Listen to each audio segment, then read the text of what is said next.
First, Canada's National Day for Truth and Reconciliation, an annual event that brings people together across the country to reflect on a painful legacy.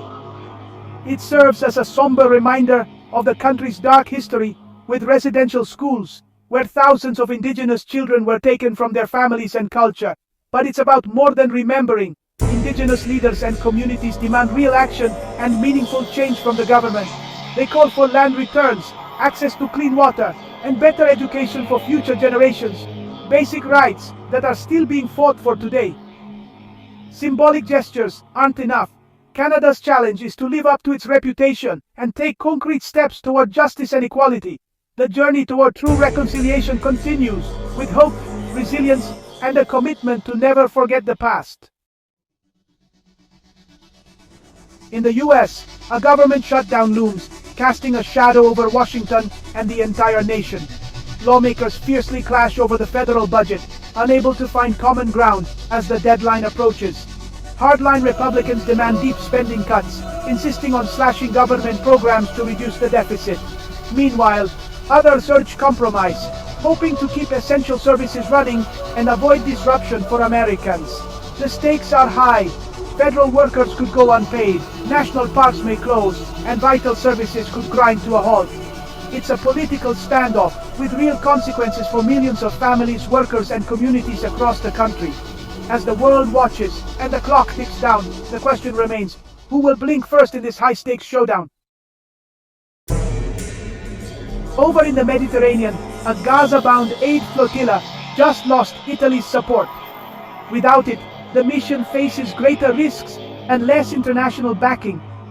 Organizers vow to continue, but the threat of confrontation with Israel grows. Humanitarian hopes clash with harsh geopolitical realities.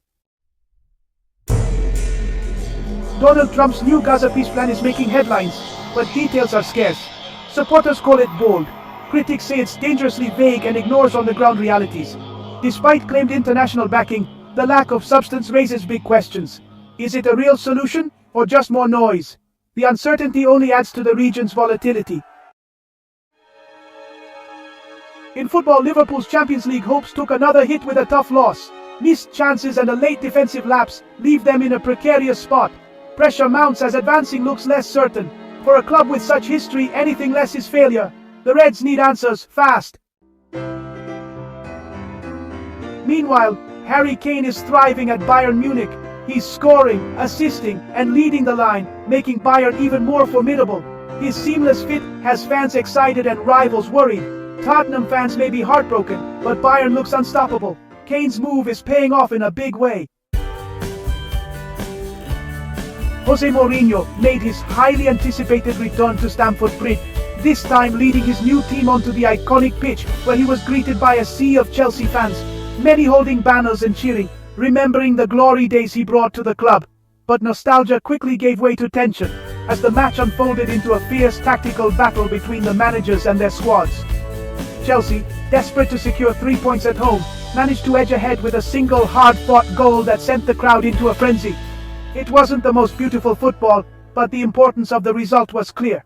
Mourinho's return brought extra drama and intensity to the night, yet in the end, it was Chelsea's overwhelming sense of relief that truly stood out after the final whistle.